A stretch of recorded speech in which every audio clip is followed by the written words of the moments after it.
নমস্কাৰ, মোৰ চেনেললৈ সকলোকে স্বাগতম জনাইছোঁ। আজি আমি শিকিম অসমীয়া ভাষাৰ ধ্বনি সম্পৰ্কে। যিকোনো ভাষা এটাৰ মূল হৈছে তাৰ ধ্বনি, অৰ্থাৎ কথা কওঁতে আমি মুখেৰে যিবোৰ উচ্চাৰণ কৰোঁ সেইবোৰে হৈছে ধ্বনি। আৰু ধ্বনিৰ সৃষ্টি হয় মানুহৰ হাওঁফাওঁৰ পৰা ওলাই অহা বায়ুৱে কণ্ঠ বা ডিঙিৰ পৰা আমাৰ ওঠলৈকে মুখৰ ভিতৰৰ বিভিন্ন অংশত বাধাৰ সৃষ্টি কৰে আৰু তাৰ ফলতেই ধ্বনিৰ সৃষ্টি হয়। আৰু ধ্বনিৰ সৃষ্টিৰ মূলতে হৈছে ইয়াৰ যি বাক ইন্দ্ৰিয়সমূহ তাৰ কাৰ্যপ্ৰণালী। আৰু এই বাক ইন্দ্ৰিয়ৰ পৰা কি হয়, আমাৰ ধ্বনিবোৰ সৃষ্টি হয়, অৰ্থাৎ হাওঁফাওঁৰ পৰা ওলাই অহা বায়ু প্ৰবাহ মুখ গহ্বৰৰ বিভিন্ন অংশত বাধাপ্ৰাপ্ত হোৱাৰ ফলত যি সংকেত বা মাতৰ উৎপত্তি হয় তাকেই ধ্বনি বুলি কোৱা হয়। গতিকে আমি আজি ধ্বনি সম্পৰ্কে আলোচনা কৰিম। আৰু ধ্বনিসমূহ উচ্চাৰণ হওঁতে বাকযন্ত্ৰৰ বিভিন্ন অংশসমূহ হৈছে দাঁত, ওঠ, জিভা, তালু, শ্বাসনলী, স্বৰতন্ত্ৰী, মুখবিবৰ, নাসিকাবিবৰ, গলকো ইত্যাদি। গতিকে আহকচোন আমি ধ্বনি সম্পৰ্কে আজি আলোচনা কৰোঁ। অসমীয়া ভাষাত ধ্বনি হৈছে দুই প্ৰকাৰৰ, স্বৰধ্বনি আৰু ব্যঞ্জন ধ্বনি। আৰু আজি আমি ইয়াত অসমীয়া ভাষাৰ স্বৰধ্বনি সম্পৰ্কে আলোচনা কৰিম। স্বৰধ্বনি হৈছে অৰ্থাৎ হাওঁফাওঁৰ পৰা ওলাই অহা বায়ু প্ৰবাহ যেতিয়া মুখ গহ্বৰৰ বিভিন্ন অংশত বাধাপ্ৰাপ্ত নহয়, অৰ্থাৎ জিভাৰ সঞ্চালনৰ দ্বাৰাই যিসমূহ ধ্বনি উচ্চাৰণ হয় সেয়া হৈছে স্বৰধ্বনি। আৰু অসমীয়া ভাষাৰ স্বৰধ্বনিৰ মুঠ সংখ্যা হৈছে 11টা আৰু তাৰ মাজৰ বিশিষ্ট স্বৰধ্বনিৰ সংখ্যা হৈছে 8টা।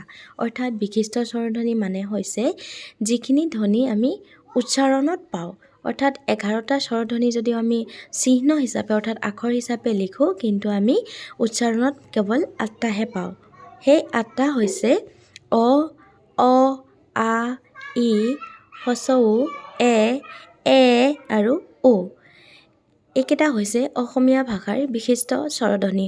যদিও ইয়াৰ পৰা অ আৰু এ, অৰ্থাৎ আমি ইয়াত দুটা অ দেখিবলৈ পাইছোঁ আৰু দুটা এ দেখিবলৈ পাইছোঁ। এই ঊৰ্ধ্বকমা থকা অ আৰু ঊৰ্ধ্বকমা থকা এ, এই দুটা সাধাৰণতে আমি বৰ্ণমালাত আখৰ হিচাপে আমি নাপাওঁ। অৰ্থাৎ এই দুটা আমাৰ উচ্চাৰণতহে পোৱা যায়।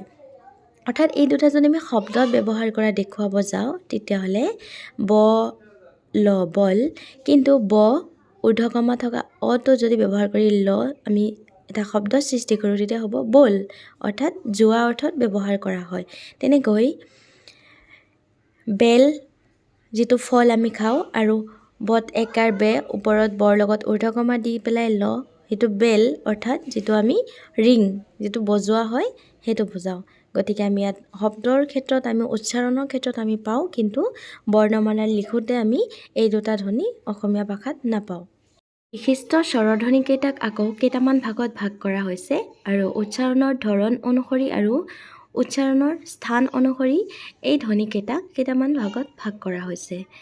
সেই ভাগসমূহ হৈছে সন্মুখ, কেন্দ্ৰীয়, পশ্চ, যিকেইটা উচ্চাৰণৰ স্থান অনুসৰি কৰা হৈছে, আৰু উচ্চ, উচ্চ মধ্য, উচ্চ, নিম্ন মধ্য, নিম্ন মধ্য আৰু নিম্ন। এইকেইটা এই 5টা ভাগত ভাগ কৰা হৈছে উচ্চাৰণৰ স্থান অনুসৰি। আৰু এই ধৰণে আমি অসমীয়া ভাষাৰ ধ্বনিক আলোচনা কৰিব পাৰোঁ। ধন্যবাদ।